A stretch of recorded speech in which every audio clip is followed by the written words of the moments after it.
Hello, folks. How are you this evening? That was the jingle from Dominic Curry there, which he somehow put my voice into the end of it as well. We'll have another listen to that in a second. But welcome to Mark Say's Creative Differences, a monthly live stream where I talk to writer friends about the little things that make a big difference to their craft and careers, in the hope that we can give readers some insight to the creative process and writers and other creative folk some practical advice they can actually use. I'm Mark Stay, author, screenwriter, and podcaster. And if you're joining us live, feel free to say hello, ask questions in the comments, and take part in the conversation. A big thank you, as always, to Dominic Curry for his jingle. So let's have a listen to this again.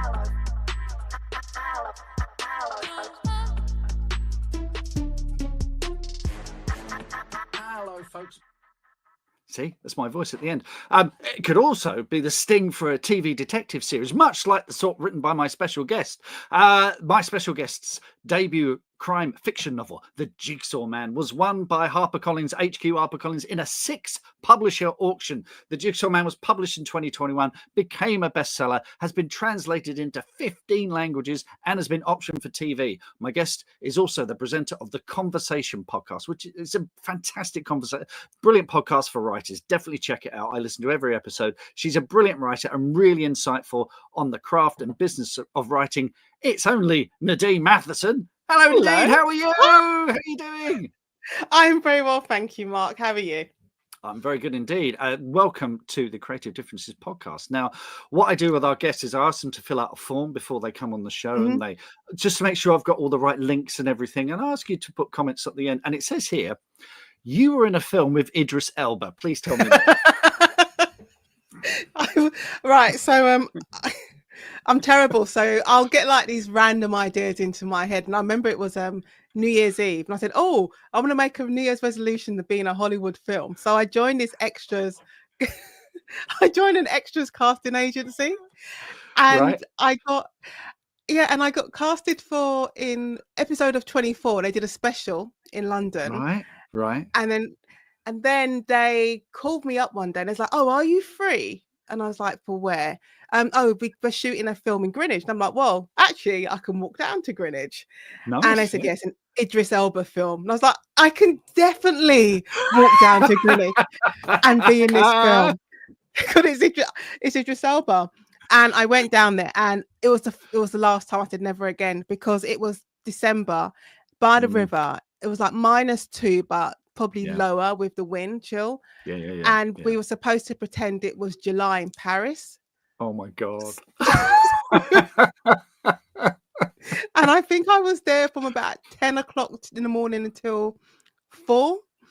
And even though they fed you and all this stuff, but I was like, no, I'm done. And I didn't even get to see Idris either. Oh no. So after all that. So yeah, but I know I was in the film. In a riot scene, but I was like, never again, because it was freezing. And I was like, nope, thank you very much. Do you know what the film is? Can we check it out? Can we freeze frame you and find you? It's called, originally it was weird. Originally they called it Bastille Day, and then they changed it to The Take.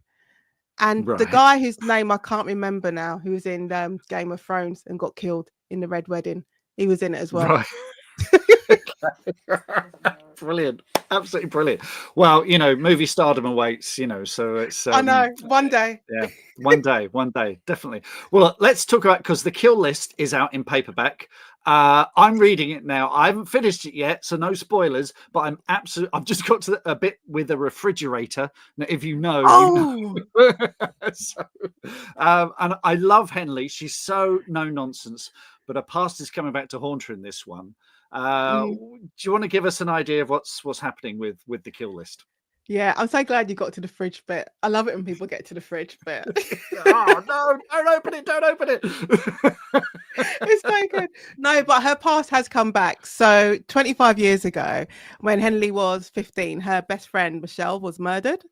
And as well as Michelle being murdered, there were, I think, 5 other people who were also murdered, 5 young people. And a man called Andrew Streeter, he was convicted of the murder. And then fast forward to the present day, Andrew Streeter gets his convictions overturned. But shortly after his convictions being overturned and he should be celebrating, he's also murdered. And it turns out that the real serial killer, who is known as the Burier, has come back and he has a new kill list.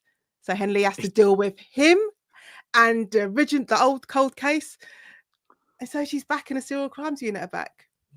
It's terrific. It's such a fun read. It's such a page turner. I tend to read fiction at about 4:30 in the morning because I wake up, bing, and rather than doom scrolling online, I'll have a book to read. So you're my 4:30 in the morning book, so I read it, and I'm actually want to get up earlier to read and catch up with it. It's so much fun. Sign. Now you mentioned that we're 3 books in, okay, and you mentioned this. A lot of the terrible things in this happened 25 years ago. I want to tiptoe around spoilers, but how much did you know what happened to her as a girl in this one when you wrote the first book? Did you have a whole backstory for her, or are you discovering more about her as you go? No, I'm definitely discovering more about her with each book, because originally with the first book, The Jigsaw Man, like all I knew about her in terms of her past was that she found her best friend's body when she was 15. And that's all I knew. So when I started to write the kill list, I'm like, okay, I need to come up with a story around finding her friend's body and, you know, who was responsible for the murder. And also I knew that there was a second person as well who was also murdered at the same time. So that's all I knew. So it's kind of like with each book, you're kind of starting from scratch, but you're also building on what you know. But I think that's kind of cool in a way. It's very cool. It's like a little gift to yourself, isn't it? You're going, okay, here's this little thing, and you could go in any direction with this. So eventually when you do, because I'm trying to finish a fantasy trilogy at the moment. Finishing trilogies is hard. Who knew? And I'm looking back and I'm going, oh, I've mentioned this character once, and I can make them into something, you know, so you can sort of, you know, it's like having a bunch of extras, only not freezing their bums at, you know, Greenwich by the Thames, and you can bring them forward, say, you're going to be a star today, you know? You know what? That's exactly it. And I did the same with, I always remember to say there was a character in The Jigsaw Man when I was just writing the first drafts called DC Clark. And I always say DC Clark was there from page 1, and I could describe him. I knew what he looked like. I knew what he didn't like, all these things about him. And then obviously I get signed, working with my editor, and she's like, there might be one too many characters in the unit. You're going to have to lose DC Clark. And I was like, I don't want to lose him. Like he's family at this point. And then so I got rid of him, but I was a bit bitter, and I was like, no, I'm gonna bring him back. And I brought him back in. I think I brought him back in the binding room. We got a cameo, and I was like, yes, it's like vengeance. That's the great, because you do have this great ensemble of characters working together. I mean, Henley is kind of your protagonist, but you got such a great ensemble. How are you keeping track of them and all their lives? Do you have like a Google Doc, a Scrivener doc, or whatever? Or is it all just in your head? No, you know what? I'm shaking my head, because with each book, I'm like, why haven't I not got like a Bible of all my characters, all my backstory? So I have to end up using the Jigsaw Man, like the original Bible, to go back and remember. Like I couldn't remember what Henley's dad's name was when I was writing the second book. I was like, what's he called? And then I was, it's Richard. So I had to go back to the book. So now I think actually one of the assistants at my publisher, she did a spreadsheet for me, but asked me if I can find it. I don't know what I did with it. Because what I've started doing is I've got the books on my phone, and it's got a search function. So I've been I do. Because if it's in the books, it's canon. That's the other thing. If you've got notes, you kind of think, well, actually, you changed the name during the copy edit or something like that, and it can go all over the place. So, no, exactly. So that's what I'm using the search function on Kindle a lot. So that helps. Now you mentioned because obviously you have this big ensemble of characters, and forgive me because I've heard you tell this story before on your podcast, The Conversation, where someone at a author event mentioned a character and you had no recollection of that character. Carol. I won't forget that. I think I was I can't remember if it was Harrogate, but I was at a festival, and then you did the audience Q&A at the end, and then they started asking about this character and about the whole, what led up to this character being discovered. And I'm sitting there and I'm racking my brain, like you're nodding along, and I'm thinking, who's Carol? I don't remember a Carol. I didn't write a Carol.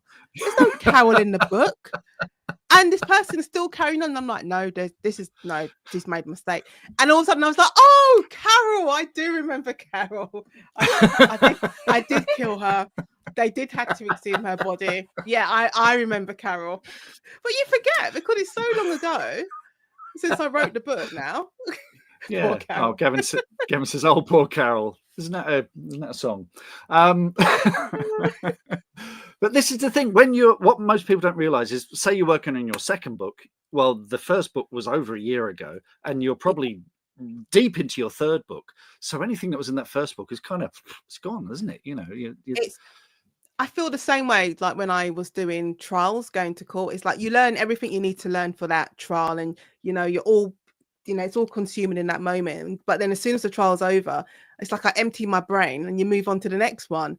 And that's kind of how it feels with the books. Because when I started writing the Jigsaw Man, I think I started writing that in 2017, 18. Right. So that is, I can't even do my maths now. It's a long time ago. It's a long time ago. It's before COVID. This is how we measure things now. BC. Yeah, it's well before COVID. Yeah. Thank you. Thank you. Thank you. Let's talk about your legal background a bit, actually, because I never mentioned that in the intro.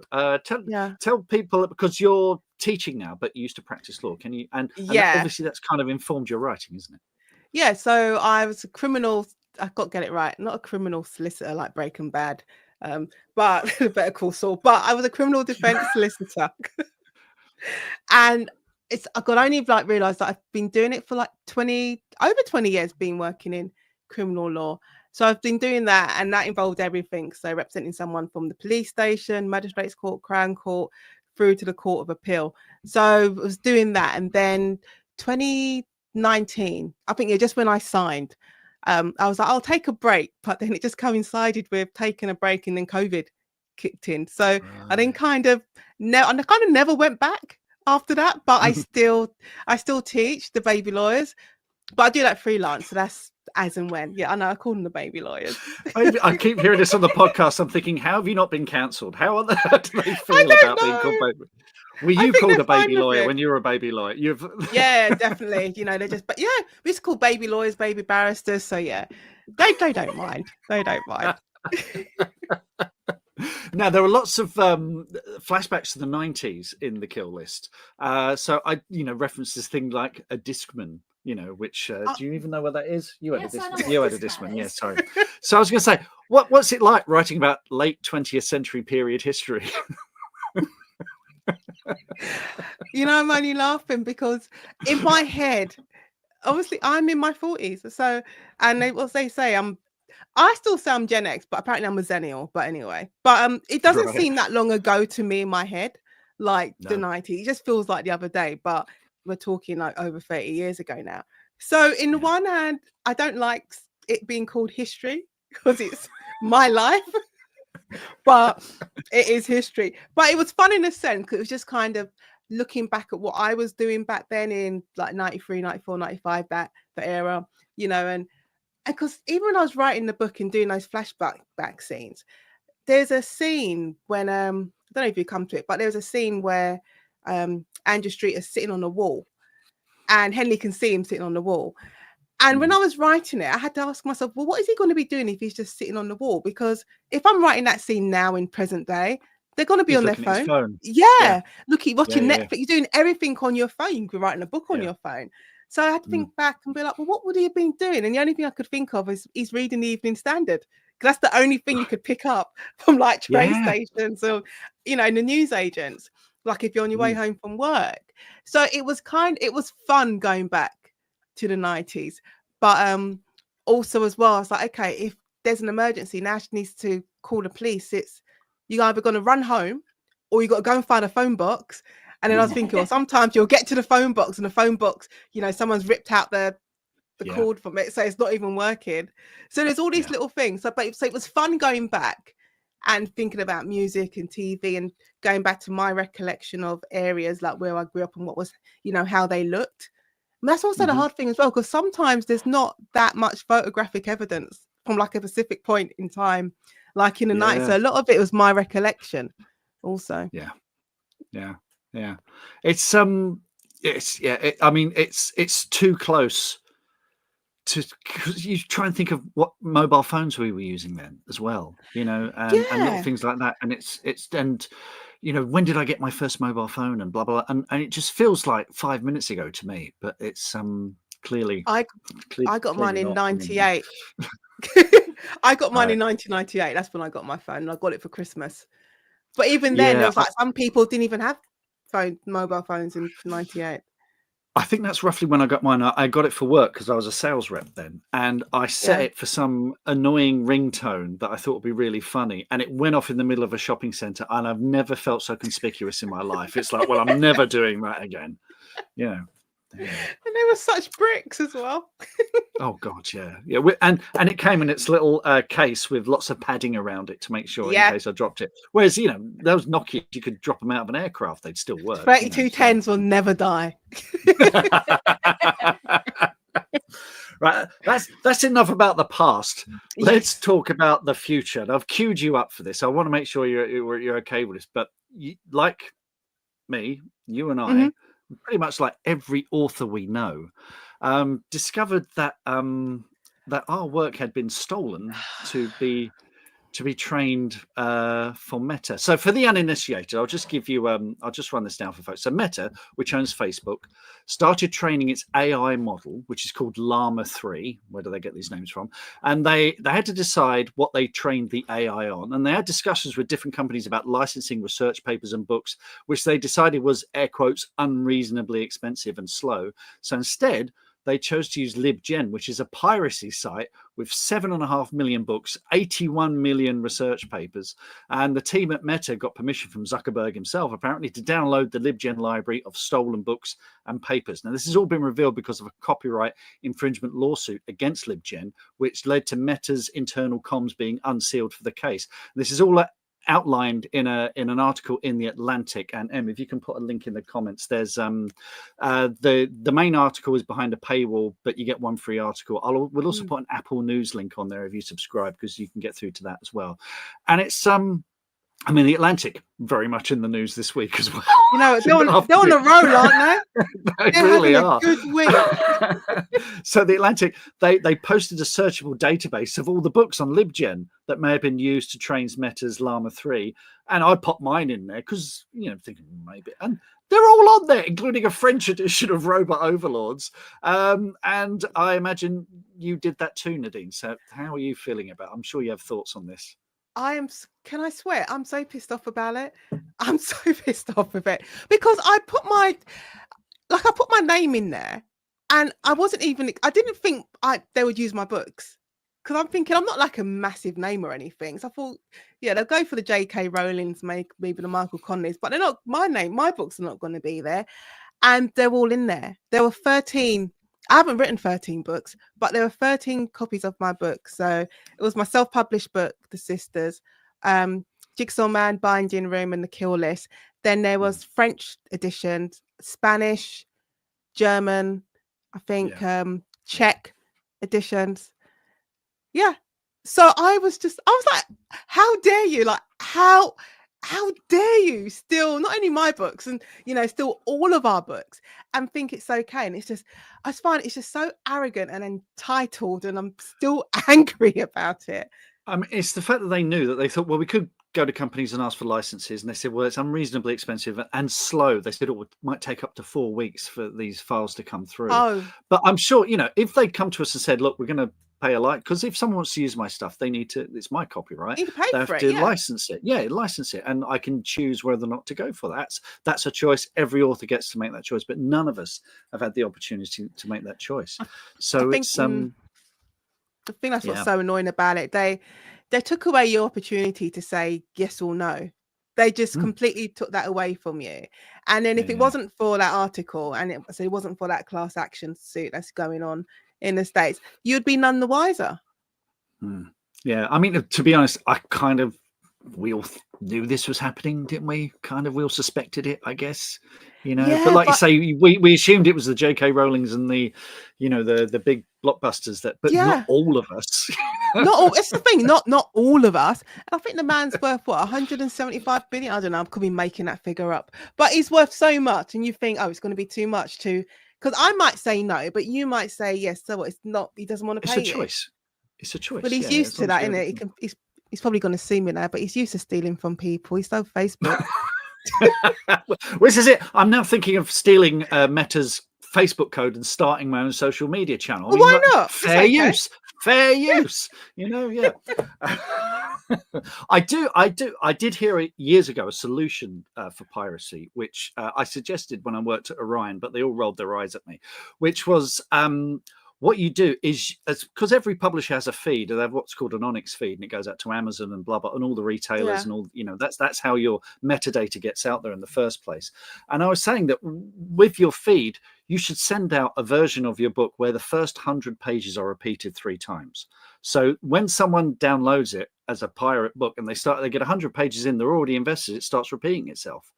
And they go, what? And every time they download it, it's the same thing. You can do it with music, you can do it with movies. You just, the first hour of a movie, then just have it repeat itself.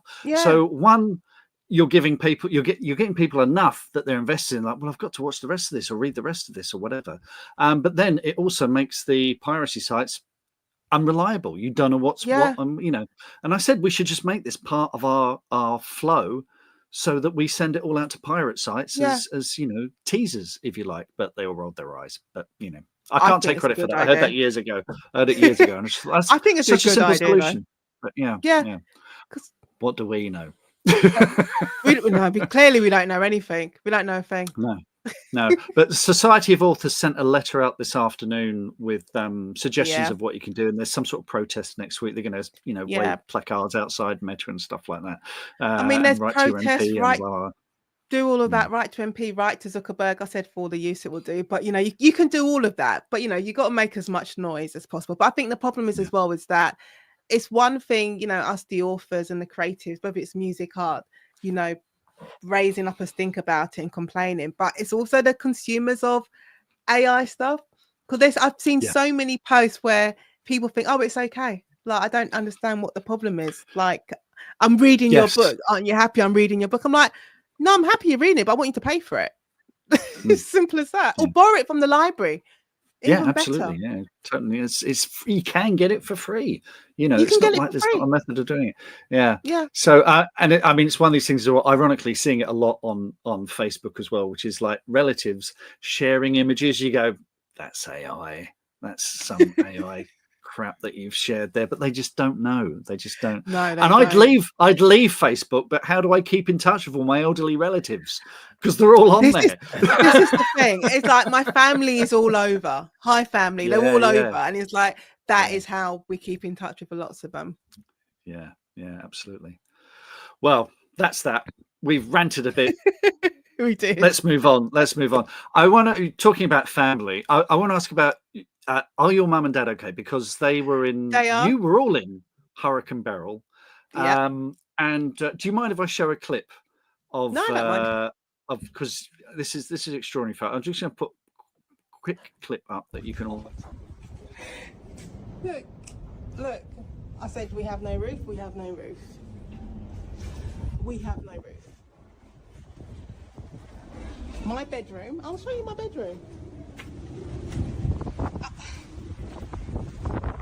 Oh, that's my bathroom. Yeah. There's not even any point showing you anything. It's just destruction. How my parents kept half of their roof, or most of the roof, is beyond me. But my bedroom.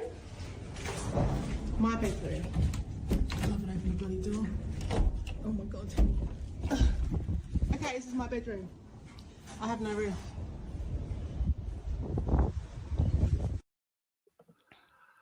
I mean, the full video's on YouTube. I haven't got a link now, but if you're listening back to the podcast, I'll put a link in the show notes so you can see it. And you come back to yourself afterwards, and when you're home as well. And, Nadine, you're such a positive person, and you really look shook in those videos. So can you tell us a bit about that experience? I've said it like a million times. Like, I wouldn't wish it on my worst enemy. It's like whatever you like imagine in your head being in a, they said it was category 4, but I think it was category 5 when it left the island. And whatever you tell yourself it's going to be like, it's not. It's 100. It's more than that. It's like a million times worse. And I always say I can't even describe the sound of the wind, because it was nothing I've ever heard before in my life. And even when the roof went, I remember, I can laugh because we were in the kitchen, because the storm's like in 3 parts. You have the first section of the storm where it's going in this direction, And then that passes. Then you have the eye of the storm where it goes completely calm, blue sky. It's like the most beautiful day ever. And then that passes and the storm it changes direction. So it goes around this way. But in the first half of the storm, we were in the kitchen, and then I think one of the kitchen doors flew open, and my mum said, "Why is it so bright?" And my dad said, "The roof has gone." And that's when you'll just hear, and you're like, "Oh yeah, the roof has gone." And you're just hearing the wind, and you're hearing things breaking, and then the eye passes, so it goes very, very quiet. And I remember I went upstairs, and after the living room's upstairs, and I thought, "Oh, it's okay. There wasn't that much damage." But then the second half of the storm was when all the damage, like, completely ripped off the roof, destroyed, wind, did everything. And one of my cousins said, "Did you think he was going to die?" And I said, "No, I didn't think I was going to die. I just didn't know when it was going to end." And I think that was even worse. It was the not knowing.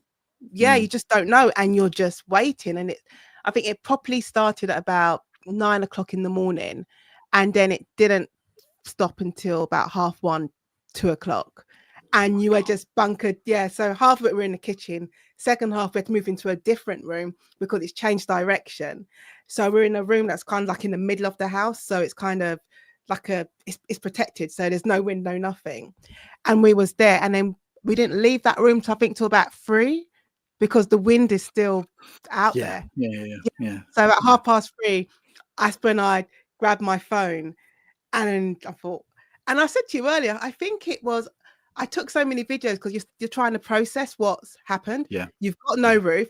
Like, you walk upstairs, you're like, why am I seeing the sky? Like, it makes no sense in your head. Like, you're walking up the stairs and you're seeing the sky. But yeah, and just the damage. So luckily, thankfully, like, they now got a roof. They got the roof done just before Christmas. I think even last week they just got the windows put in last week, and electricity. So it's just a really slow process to get everything prepared and stuff. Now, people might be thinking, Mark, why are you asking this on a podcast for writers? This is the cheeky question, but in the middle of all that, or afterwards, is there a part of your mind going, this is going to be really good for writing? I'm not even going to lie. I can't even lie. Like, I came back from Harrogate. No, I came back from Grenada, and I went to Harrogate. Must have been about 3 weeks later. About 2-3 weeks later, I went to Harrogate, and I saw my agent, and he said, "Are you going to write about this?" I said, "Of course I am," because they say write what you know, and it's like, how could I not write what I know? And also as well, I think because I had to have therapy when I came back, because I couldn't deal with the sound of the wind. And I thought, I can't be living. You can't live in England where it rains and it's windy, and like you can't. Like, I'm hiding under the covers. Like, you can't live your life that way. And I thought, in a way, it's like I now understand, like, not completely, but I kind of understand Henley's PTSD, because I gave her PTSD in the books. And her going through therapy, it's like, okay, I'm writing about that, but that's kind of more, one, using my imagination, and then, whatever information you find online by speaking to people. But now I have my own experience, I can kind of put a little bit more into that. But no, I'm definitely going to be writing a book that's got a hurricane in it, because I couldn't watch Twister though. Twister came out, and I was like, I ain't watching Twister. I'm gonna have to wait to watch it. I genuinely don't blame you. It must be so bad. It must be so. Well, thanks for sharing that with us, Nadine. I really appreciate that. That's fine. Let's talk about slightly happier things. The Conversation podcast. I'm a big fan. Listen every week. It's just terrific, and you have such a wonderful array of authors coming on. What have you learned from talking to so many authors? What's the thing that you kind of put into your own? I was going to say, like, the one thing I've learned from all authors, that everyone's kind of got the same, like, insecurities about their writing. It's like, they never know if they're good enough. They're not sure if this book is like the right book they should be writing. We've all got the same, I say, issues, concerns with publishing and marketing. It's like, there's like these universal themes. But I think one thing I've learned is also, like, definitely, it's like not being afraid to kind of just put everything into a book, and not feeling that you need to, I don't know, you need to follow trends as also. Like, okay, I need to be writing this way. because this is what's in the charts. It's like, no, if this is the idea, this is the story that you want to tell, you just need to tell that story and be confident in telling that story, and like don't hold anything back. So I think that's definitely one thing. That's definitely something I've learned. Yes, it's you just tell yourself there's more where that came from, because I think it's a temptation kind of, well, this is really good, I want to hold this back for the good book. It's no, make this the good book, make this as good as it possibly can be. Mate, you have to make that the good book. They just throw, I can't remember who said it, someone said it to me in the podcast, was just throw everything at it. And I thought, I don't think I throw everything at it. I'm like, no, the next one I'm going to throw everything at it in those initial drafts, and that I then send off to my editor. Then after that we work on it together, but just throw everything at it and just don't worry about what the charts say. Absolutely. Richard Cave has a comment here. I was told that drawers and hard drives where good books go to die. It's an act of mercy sharing them.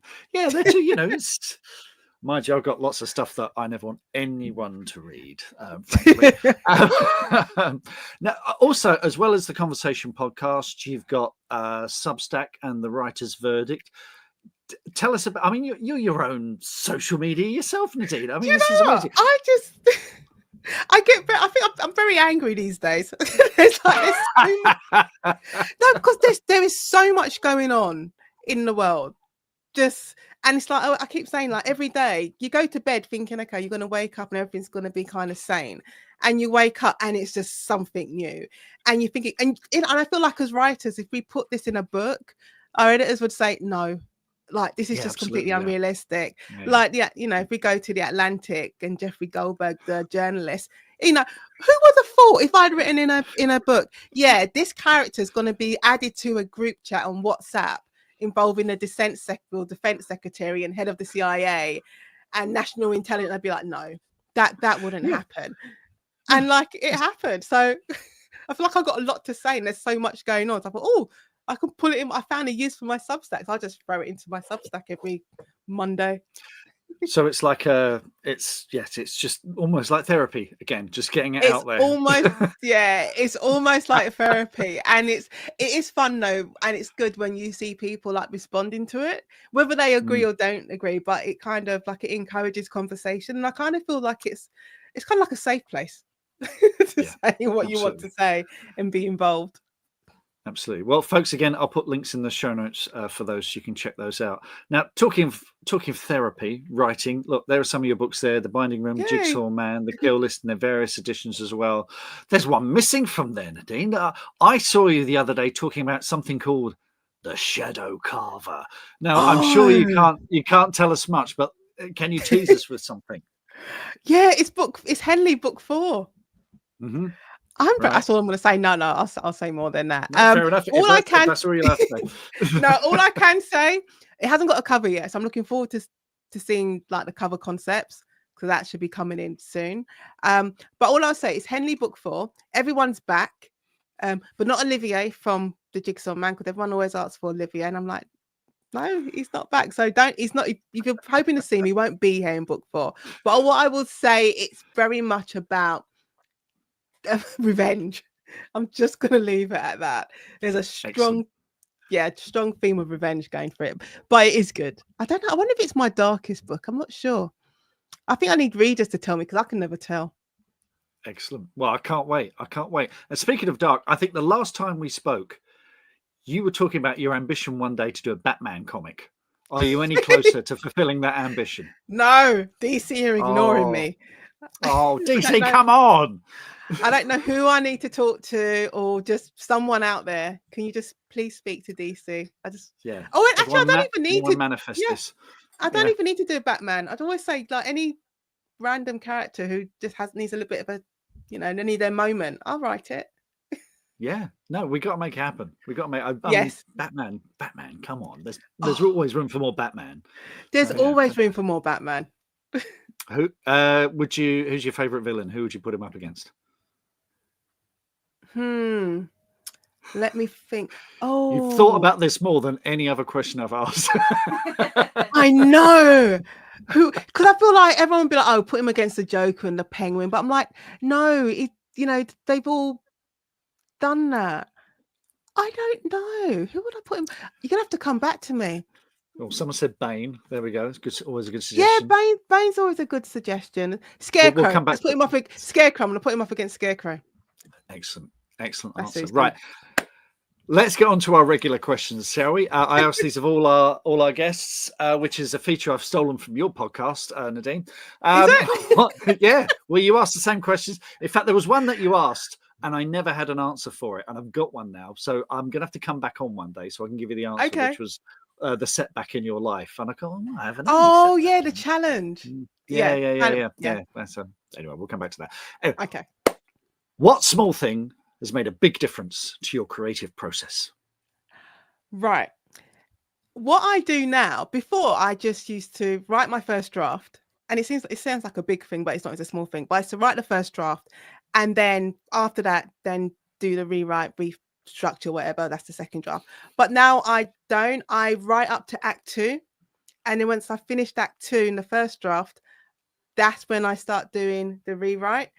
Because now I'm doing the rewrite, I have a clearer idea of how, because I'm fixed everything now, so I know exactly how that last third is going to finish. And I started doing that, I think I did it with the kill list, and I think it was just a timing issue I had, like a personal timing issue, and I thought, I'm not going to get this done if I wait to finish it. I thought, let me just start rewriting it now. And when I did that, I thought, no, actually, this is a better way for me to work. So that's what I do now. And when you get to that 2/3 point, you just plow on and get straight through to the end. Yeah, because I'm not thinking, because when I'm writing that first draft, I'm already thinking, well, I already know I need to change this. I already know I need to change this character, put it in a different location, or I'm just going to get rid of that subplot. I just know these things aren't going to work. And by the time I've done the second draft, I've already done that. And then I said that last third is just, can't I say seamless, but it's a lot smoother. I'm not fixing things. Yeah. It's so weird because I've just done that myself, actually. I'm Really? talking about trilogies being hard. I got to about 80,000 words on this, and the ending is there, and I'm kind of thinking, I don't. And then I'm writing. I thought, oh, that's what this is about. So I realised thematically what it's about. So I've had to go back and sort of make changes, and now the ending just feels so much, not like you say, not easier, but it's not easy, but it's just you have a much clearer, like there's no debris in your path. That's the best way I can put it. Yeah. It's a lot less cluttered, isn't it? Feels a lot less cluttered. Definitely. Brilliant. Great answer. Thank you. What's the thing that makes you think that you're ready to start writing on a project? Because I'm a planner. Once I've done the plan, if I haven't done the plan, I'm like, well, it's like if there's no outline, then I wouldn't be comfortable writing, because I know what would happen. I would just get to 20,000 words, and then that would be it. I'll just be, I don't know what I'm doing with the story. And I say it doesn't need to be a beat by beat by beat outline of the whole story, but it's a general one. And once I've got that in place, I thought, okay, now I'm ready to start writing. It's funny you mentioned the 20,000 words thing, because that's the thing that inspired the bestseller experiment. Because my co-presenter, Mark DeVoe, he said he would always get to 20,000 words and then kind of get stuck. And it kind of occurs to me, that's the point in the story where you need to start making serious choices, choices that have consequences. The first 20,000 words, you're introducing people, you're having fun, you're setting everything up, and now it's like, oh, we've got to start making serious decisions now. So it's kind of scary, isn't it? You don't know where you're going. I think that's exactly it. Because I always mention, like I mentioned before, my own podcast recently, I was writing this book, and I had a character called Nick. I didn't have a plan for it. And, the beginnings, it's all the setups, that's all the fun stuff. But then I got Nick into that. Nick got released from kitchen. He got released from the prison, and then he went home. No, he's sitting in his dad's house, sitting in his dad's kitchen. And to this day, he's still there, because I'm like, I don't know what to do with you now. I don't know what to do with Nick. So to this day, Nick is still sitting in his dad's kitchen. It's funny. A friend of mine wrote something about an Arctic explorer, and this poor Arctic explorer is still sitting on a mountain somewhere waiting for my writer friend to make his mind up. That Steve did that. It's so it's I true, know. though. It's brilliant. All right, other end of the process. Okay. How do you know when you're done? When it's on the shelf. Because I only say that because you quickly learn. I think you have a very romantic view of writing and how the publishing process works, and you just think you write your book, you go send it off to an agent, they sign you, send it off to a publisher, they sign you, and then off it goes on the shelf. And it doesn't work that way. It takes 2 years. And now I'm like, until it's on the shelf, that's when I know that I'm done. But I think generally the other half of that, I know when I'm done, when I just think there's nothing more I can put into this story. Like I've done everything. There's nothing more I can do. There's nothing more I can change. And let's just send it off to my editor and my agent and just take it from there. Fantastic. Folks, if you've got any questions for Nadine, start pinging them up. Emily can ping them up for us as well in a moment. Nadine, how do you remember that idea that you have at 3 a.m? I would say I don't. I'm so annoyed with myself, right? Because the reason why I'm annoyed at myself, I had an amazing idea a few weeks ago. And I remember thinking, this is a great idea. When I get upstairs, whatever, I'm going to write it down. And I didn't go upstairs straight away and I didn't write it down. And I cannot for the life of me remember it. And it just bothers me. But what I do now, I've got my phone for a reason and there's the notice app there for a reason. So if I do get an idea, I'm like, if my phone's nearby, I'm just going to put it in the notes app or do a voice memo. And that's what I do now. And I carry a little notebook in my, and I kind of always did, but I think I stopped when, we depended more on our phones. Like I always used to have my diary and I'd always write stuff in there. But now I've always got my little blue notebook in my bag. Excellent. So something pops in my head, scribble it down. Excellent. Good. What's the biggest mistake you've ever made in your writing career? I don't think I've made it yet. I hope I never make it. But what I was thinking about is I just thought, if I had to think about mistakes, it was sending off a manuscript to an agent when it was so, when I look back, it was so not ready. But I think it was my project to teach myself how to write and how to get a story down. And that's all it was. And that's all it should ever have been. It was never meant to be a book and on the shelves. And I sent it out to agents. I think so many of us do that. Like, oh, I've written something. Let me send it to agents. Like, no, it's not ready for anything. Yeah. But then how are you to know back then? None of us, we've all done it. No, That's what I was kind of thinking about. It's like you kind of need to have that experience and to learn and to go through that level of rejection. In a sense, you kind of need that. Yeah, absolutely. What's the best happy accident of your writing career? I say that not reading the small print when I entered the City University competition, because honestly, if I'd read the small print, then I would have read that if you win the competition, you win £2,000, but it's a £2,000 bursary. And I know definitely back then, if I'd read that it was a bursary of the Creative Writing Masters, that I wouldn't have entered, because I'm thinking, I wouldn't have done it, because I'm thinking, well, I'm already working full time, being a lawyer, but I was also teaching in the law school, and I would do that in the evenings. So I'm like, why? I don't want to spend any more time in a classroom. Like I give up my evenings in, teaching in a classroom. Why would I want to go back? I was saying, why would I want to go back to school to learn how to write? So if I'd read the small print, I would have not have entered. But because I did not read the small print, I entered and won the competition, did the creative writing MA, and I wrote the Jigsaw Man. So that is a happy. Is that a happy accident? I think absolutely. So. Yeah, it is. Absolutely. Fantastic. Yeah, who reads the small print? Honestly, we all sign up to Meta, and it says in there, 17 pages down, we can steal everything you put up in it. So yeah. Anyway, enough of that.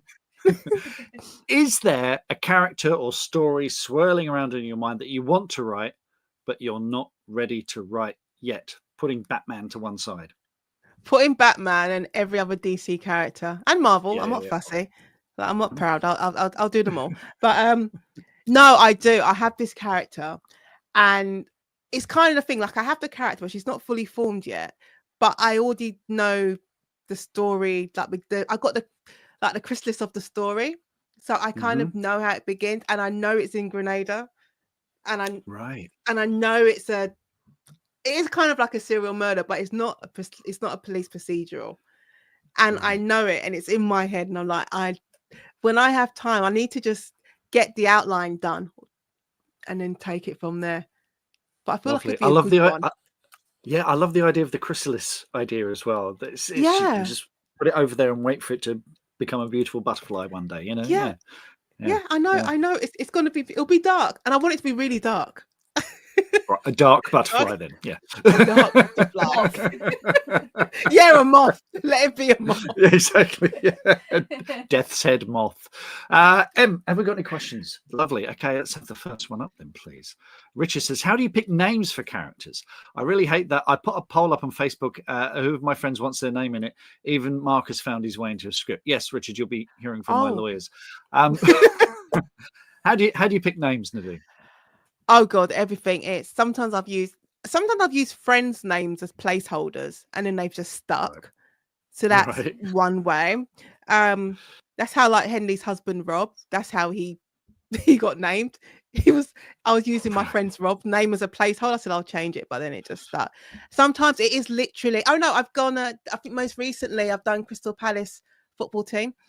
Like I've gone through their names. I've done the the baby book. You go online and go through the baby. I've done the baby names.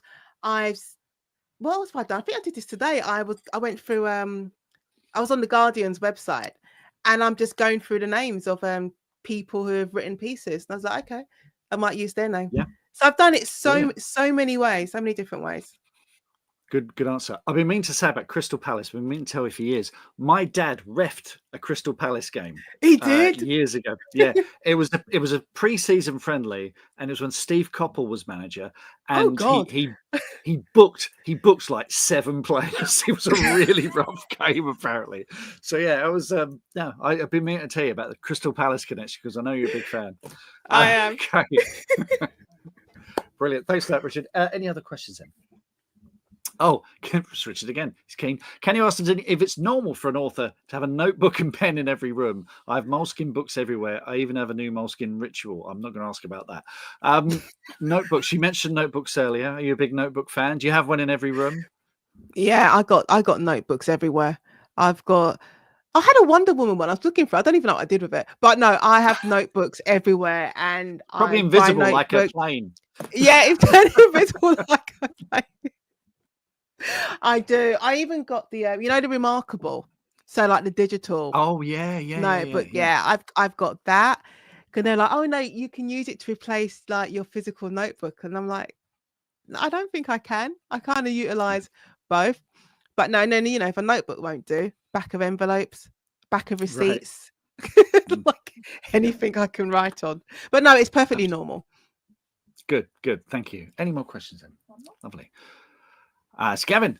With an outline and already rewritten first 2 acts, are your first drafts usually quite tidy and well structured, or are you still making big changes? Great question. They are the opposite of tidy and well structured. Actually, no. I will say they're structured in the sense that I said I stick very closely to that 3-act structure. Right.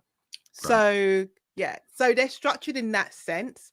But in terms of it being tidy, no, they're so messy. But I always say there's freedom in the mess, because I know that with the second draft, that's when I'm going to be fixing things and rewriting and restructuring. So no, that first draft is not tidy. But what I will say, I said it the other day to someone, was that what I've realized is that the first 3 chapters of my books, they are relatively unchanged from the first draft to what's finally put on the shelf. They very rarely, I mean, obviously they'll change a little bit in the editing process, but fundamentally those chapters 1, 2, and 3, and if there's a prologue, they're pretty much how they are from the very first draft to the end. That's interesting. Brilliant. Yeah. Thanks for that question, Gavin. Fantastic. Keep the questions coming, folks. We can come back to them in a minute. Now, that's one of my favorite parts of the show. What's bringing you joy at the moment, Nadine? It can be books, movies, TV shows, music, games, whatever makes you happy when you're not writing.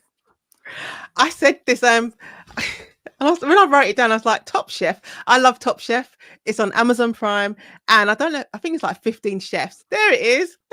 15 chefs or so competing to become the top chef. And this year, conveniently, or I don't know if conveniently is the right word, they're in Canada this year doing their competition. So Top Chef gives me joy. Excellent. I'm playing Indiana Jones and The Great Circle. Right. I like to think I'm the best gamer in the world. I am not. I am so, I'm not saying I'm rubbish. Like I can complete a game, but I am not doing it at master level at all. But Indiana Jones in the so go on. No, go. I was going to say, what was your first console when you were a kid? See, this is the thing. Our dad was an electronic engineer, and he built our first computer for us. But so the first one would have, yeah, he did. My dad's very cool. That he did. But we had, oh my God, was it what one was it? The Spectrum or the Atari? Just the one joypad and the orange button. You could just play Pong on it. That was Atari, I think, wasn't it? Yeah, that was our if you can call it a console. It was a console. That was our very, very, very first one. And then after that, I think my brother got an Atari ST. Oh no, he had the Commodore 64. That was it. Yeah, the Commodore 64. Putting the tape in, pressing play, turning, taking it out. You got to turn the tape over to continue loading, and then you can play your game. You try telling the young people of today that, and they won't believe you. Yeah, but yeah, the Indiana Jones game is what, because I'm rubbish. I'm totally rubbish. My son is a gamer, and you're a gamer as well. You know, you've got your Switch. George has got this enormous gaming computer. When he turns it on, the lights go dim in the house. And you know, but a game like the Indiana Jones one, it makes me wish I was good at gaming again, because it looks so much fun. It looks better than the last couple of films, at least. Anyway, you know. Oh my God, it's better than the Crystal. What was it? The Crystal Skull. It's a million times better than that. Yeah. You get to kill Nazis, even though they don't call them Nazis. It's weird. They don't call them Nazis in the game. They call them fascists. You're killing the fascists. You're like, oh, okay. But it's a Nazi. So it's fun. But it's fun. What else is bringing you joy at the moment, Nadine? What else did I put? Did I say Paradise? Shall I give you a visual clue? Yeah, because I can't remember what I put on my list. Oh, my offense. I need to explain. I have a new. This isn't my fence, but no, this is generic fence from internet search. Sorry. I have a new fence. I got my fence in my garden replaced. And it gives me joy, because I'm like, I have a new fence. I can get my garden, sort the garden out. It's spring. That means, and then it's gonna be summer, and I can spend all my time in the garden. And so, yeah, I didn't think a fence would bring me joy, but I've reached that age, and the fence has brought me joy. It's very exciting. Do you want me to remind you of the other things you came up with? Yeah, my brain's gone. Okay, that's right. It's fair enough. One of them, sunrises, and if you follow Nadine on social media, you'll see you go for your morning walks. You put some beautiful photos up. I do. I always say it's more like it's a matter of life or death, as opposed to like I'm doing it just for the fun of it, because, you know, as writers, we spend so much time at our desks. You know, you're just stationary, and I feel like I need to move. So I'm always better if I move first thing in the morning, because I live near the river. I can walk by the river, and it's just getting to that time. Well, even before seeing the sunrise, and it's just nice seeing the sunrise over the river. So yeah, that always gives me joy. Yeah. No, they give me joy. I enjoy those photos. Funnily enough, a friend of mine puts up similar photos at the same time. So obviously walking past each other as well. So if you ever see a grumpy man called Terry walking past, that's him. That's Terry. and finally, give him a wave. And finally, you mentioned Homicide: Life on the Streets. Oh my God. Homicide: Life on the I get so excited about this program. Homicide: Life on the Streets. I always say you had to have Homicide: Life on the Street in order to have The Wire. And yes, Homicide: they're both David Simon, aren't they? It's David Simon. Yeah. What he did before.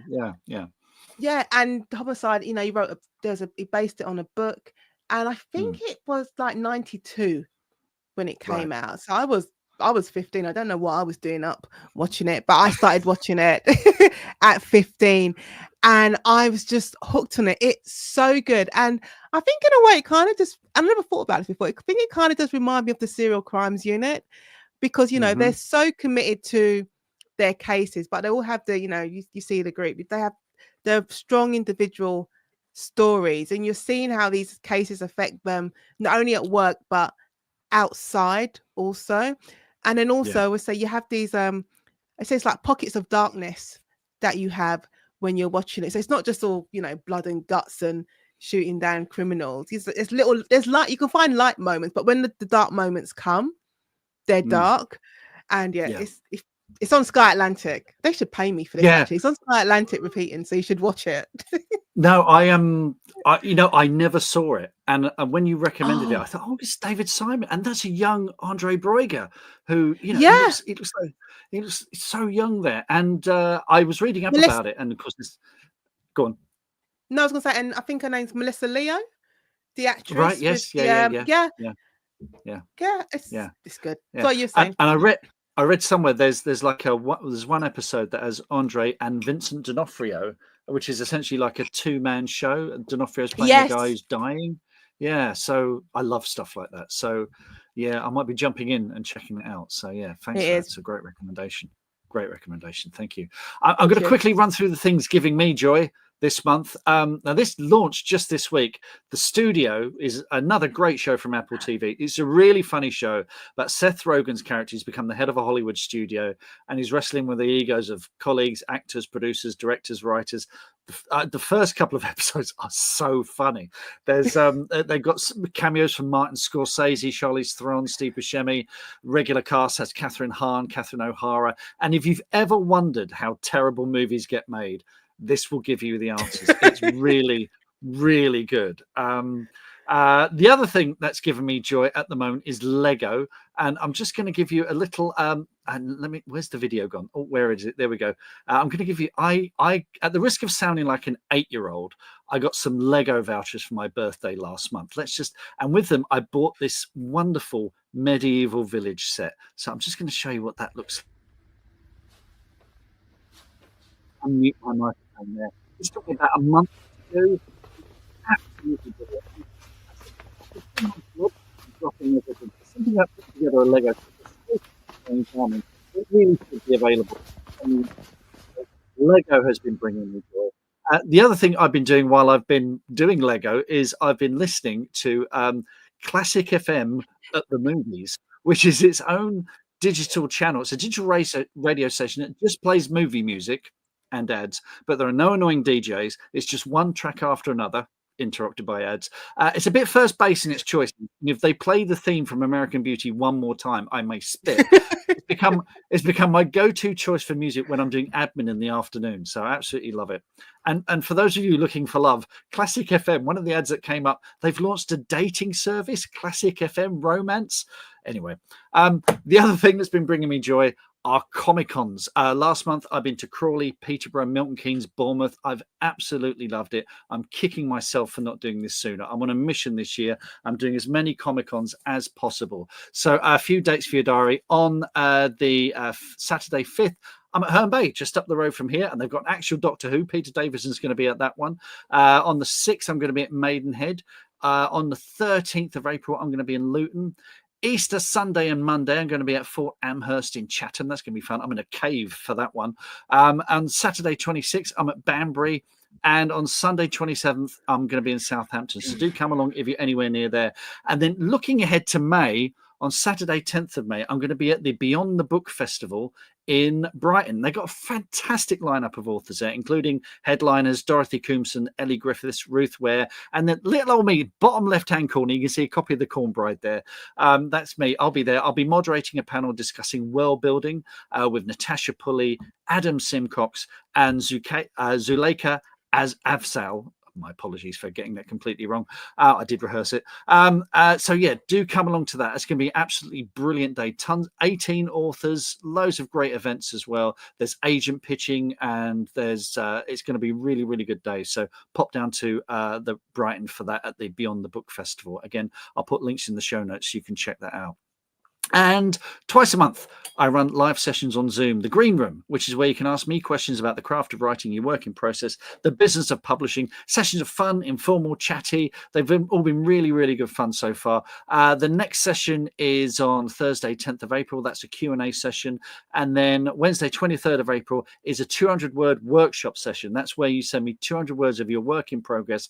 We'll talk about it. We have a critique. We have a really good fun with it. We've just done one on writing tension, which was really, really good fun. So I'll pop a link to the Green Room and it's on Ko-fi. It's all done through Ko-fi in the comments. So you can check that out. There's no long-term commitment. You can just pop in and out as you want.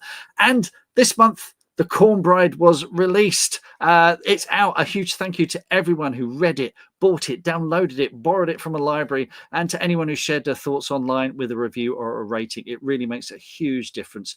And you can order it from all good retailers, but if you want a signed paperback, then pop over to the Woodville Village Bookshop and you can get signed copies of that and all my stuff over there. So do check it out.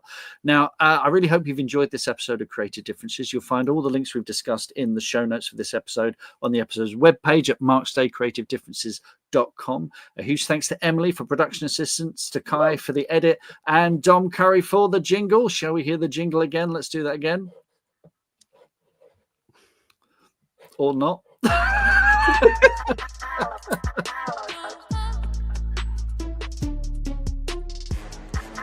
Hello, folks. And a very special thank you to my special guest, Nadine Matheson, and to everyone who's joined us live tonight. If you're listening to the audio podcast or rewatching this on Facebook or YouTube, thank you very much. But we really missed you.